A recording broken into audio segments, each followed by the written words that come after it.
చందుర్తి మండలం సనుగుల గ్రామంలోని శ్రీ గోవిందరాజస్వామి వారి ఆలయంలో జరుగుతున్న ఉత్సవాల్లో భాగంగా స్వామివారి కళ్యాణ మహోత్సవ కార్యక్రమాన్ని అత్యంత భక్తి శ్రద్ధలతో వైభవంగా నిర్వహించారు.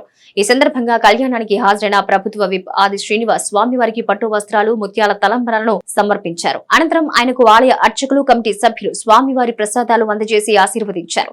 కళ్యాణం సందర్భంగా పెద్ద ఎత్తున భక్తులు చుట్టుపక్కల ప్రాంతాల నుంచి తరలివచ్చి ఉత్సవాల్లో పాల్గొన్నారు.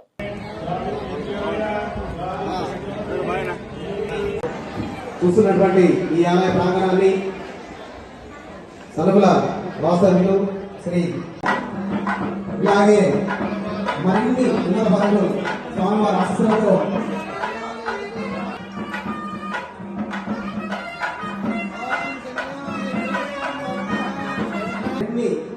సేవలు స్వామివారికి చేసుకున్న భాగ్యాన్ని ఆరోగ్యాలను ఈరోజు ఆంధ్ర సిరిసిల్ల జిల్లా చందుర్తి మండలం సనుగుల పుట్టమే వెలిసిన శ్రీదేవి భూదేవి సమేత శ్రీ గోవిందరాజ స్వామివారి కళ్యాణం అంగరంగ వైభవంగా ఈ ప్రాంత ప్రజలు సుభిక్షంగా ఉండాలని, పాడి పండ్లతో, ఆయుర ఆరోగ్యాలతో, అష్ట ఐశ్వర్యాలతో ఉండాలని చెప్పేసి శ్రీ గోవిందరాజుల స్వామివారిని కోరుకుంటూ జయ శ్రీమన్నారాయణ. మా ఇంటి ఇలవెల్పైనటువంటి సనుగుల శ్రీ గోవిందరాజ స్వామి సన్నిధిలో ప్రతి ఏటా స్వామివారి కళ్యాణోత్సవాలు పౌర్ణమి రోజున జరిగేటువంటి క్రమంలో మరి మేము వచ్చి నా వైపు నుంచి మరి మరోసారి వేడుకుంటా ఉన్నాను. అంతా మంచి జరగాలి, అందరికీ మంచి జరగాలని చెప్పి కోరుకుంటున్నాను.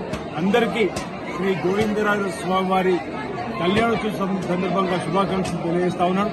ఈనాడు ఈ పర్వదిన సందర్భంగా మరి రుద్రంలో శ్రీ గండి వెంకటేశ్వర స్వామి ఆలయంలో కూడా ప్రత్యేకమైన జాతర జరుగుతుంది, అన్నదానం జరుగుతూ ఉంది. ఇదే నియోజకవర్గంలో కలిగొట్ల శ్రీ లక్ష్మీస్వామి ఆలయంలో, అదేవిధంగా పోతారు శ్రీ లక్ష్మీస్వామి ఆలయంలో, కాంధ్రాలో శ్రీదేవి భూదేవి సమేత వెంకటేశ్వర స్వామి కార్యక్రమం జాతర కళ్యాణం జరుగుతోంది. ఉద్యాడు శ్రీ లక్ష్మీస్వామి కళ్యాణం జరుగుతూ ఉంది. అన్ని ప్రాంతాలకు జరుగుతున్నటువంటి ఈ కార్యక్రమం స్వామివారిని మెచ్చి, అమ్మవారిని మెచ్చి అందరికీ తన సంపూర్ణ ఆశీర్వాదం అందేదని చెప్పి సందర్భంగా కోరుతాను. అందరికీ నా హృదయపూర్వక నమస్కారం తెలియజేస్తాను.